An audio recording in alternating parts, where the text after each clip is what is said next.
जय हिंद साथियों, जय जवान जय किसान, भारतीय किसान लोक शक्ति जिंदाबाद। साथियों, जब किसी को बहुत बड़ा अहंकार हो जाता है, मद हो जाता है, जिसकी आंख देखती नहीं है, कान सुनते नहीं है, तो उस अहंकार को तोड़ने के लिए परमपिता परमात्मा ही एक शक्ति रहती है कि जो अहंकार को तोड़े। तो आज हम घर पर ही शासन प्रशासन की शुद्धि बुद्धि के लिए परमपिता परमात्मा के नाम से हवन यज्ञ करवा रहे हैं, क्योंकि धरना स्थल पर तो इतनी साफ सफाई नहीं है कि वहाँ हवन यज्ञ हो सके। तो इसलिए परमात्मा का नाम लेकर के घर पर एक हवन यज्ञ करवाया जा रहा है, ताकि शासन प्रशासन की बुद्धि शुद्धि हो सके। यह आप देख रहे होंगे 12 तारीख को हमारी फलदा खंड पर एक महापंचायत का आयोजन किया गया है, क्योंकि 3.5 महीने लगभग होने को आए। सत्ताधारी, शासनाधीश और अधिकारी और पुलिस प्रशासनिक अधिकारी सबकी एक साठगांठ हो गई है,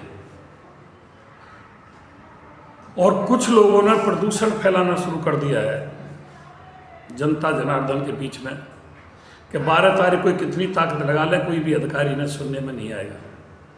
एसडीएम जेवर ने साफ मना कर दिया है कि मैं किसानों के बीच में नहीं जाऊंगा। क्यों नहीं जाऊंगा? कि भाई मेरी कोई पावर ही नहीं, मुझे प्रशासनिक अधिकारी से कोई लड़ाई नहीं। यमुना अथॉरिटी की मांग है, यमुना अथॉरिटी के अधिकारी जाने, पुलिस जाने, प्रशासन जाने, लाइन ऑर्डर पुलिस देखेगी और मांग यमुना अधिकारी सुनेंगे। इसलिए जेवर के प्रशासन ने तो मना कर दिया। जिलाधिकारी भी इसमें कुछ ज़्यादा मुझे लग रहा है महोदय बोलने को तैयार नहीं। माननीय लक्ष्मी सिंह संज्ञान नहीं ले रही। और कारण एक और है कि जब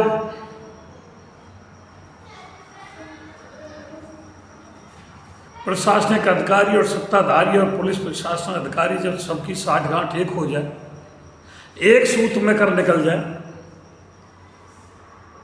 और यहाँ अपने जो भाई हैं, चाचा ताऊ हैं, भैया भतीजे हैं, वही मनोबल डाउन करने पर लगे रहते हैं। हम घर में एक नहीं है, घर में फूट है, क्योंकि वह राजपूत ही नहीं, वह ठाकुर ही नहीं जो आपस में लड़े नहीं। उसको राजपूत नहीं कहते जो आपस में एक दूसरे की टांग खिंचाई ना करे, ना उसे ठाकुर कहा जा सकता कि जो एक दूसरे की टांग खिंचाई ना करे। तो हमने तो ऐसी बरादरी में जन्म लिया है कि यह बरादरी हाथ पकड़ के कम खींचती है और पैर पकड़ करके ज़्यादा खींचती है। तो हमारे पास भी तरह तरह की बातें आती रहती हैं, लेकिन मैं आज क्षेत्रवासियों को बता देना चाहता हूँ, हमारी अंतरात्मा मरी हुई नहीं है। हम अपना कर्म कर रहे हैं। सत्य की हमेशा विजय होती रही है। सत्य और न्याय की अगर लड़ाई लड़ते हो तो उसकी विजय होती है। आज कलयुग हो सकता है सत्य हार जाए,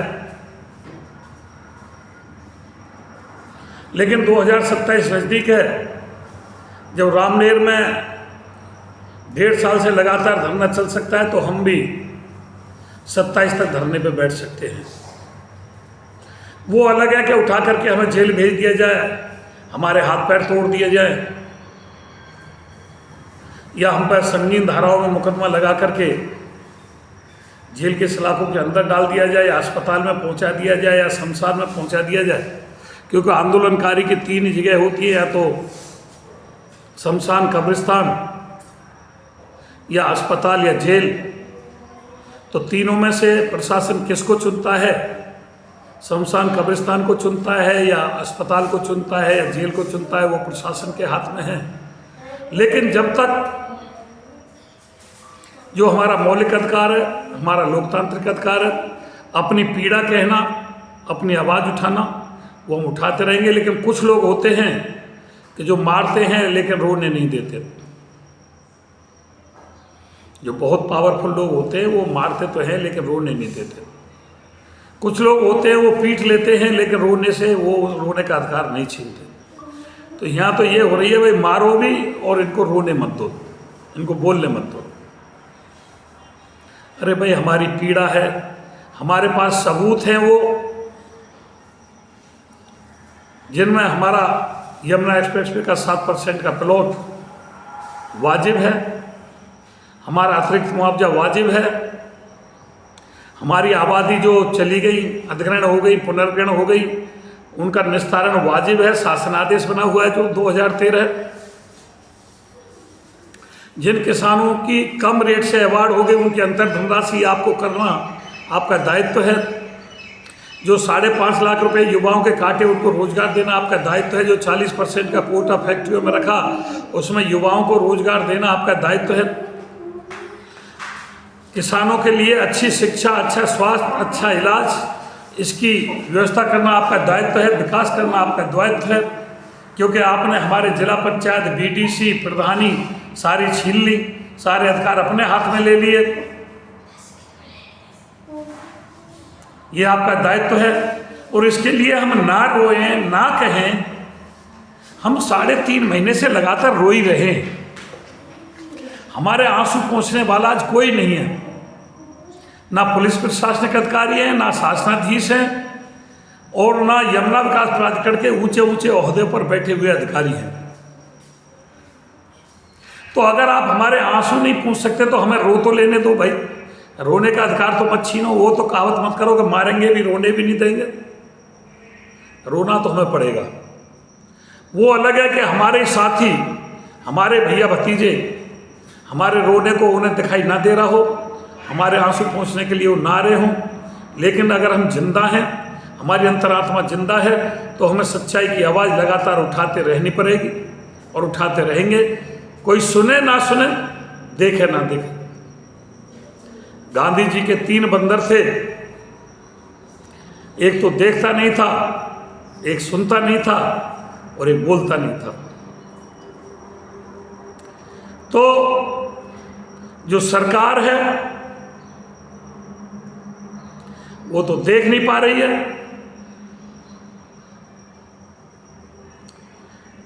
जो पुलिस है वह सुन नहीं पा रहे हैं, और जो अधिकारी बड़े बड़े ओहदों पर यमुना विकास प्राधिकरण अथॉरिटियों में बैठे हुए हैं वो बोल नहीं पा रहे हैं, कुछ कह नहीं पा रहे हैं। पुलिस तो बोल रही है लेकिन सुन नहीं रही, सरकार देख नहीं रही और अधिकारी बोल नहीं रहे। तो भाई जब कोई हमें देखेगा नहीं, जब कोई हमें सुनेगा नहीं, जब कोई बोलेगा नहीं, तो हमें रोना तो पड़ेगा। रोने का अधिकार भी अगर आप हमारा छीनते हो तो फिर हम बहुत बड़ी गुलामियत में जी रहे हैं। अंग्रेज भी मारते थे, पीटते थे, लेकिन रोने से मना नहीं करते थे, वो रोने देते थे। तो अंग्रेजों से ज़्यादा अत्याचार हमारे साथ ना हो। अगर आप हमें पीटते हो तो हमें रोने दो। धन्यवाद। जय हिंद, जय भारत, जय भारत। लोग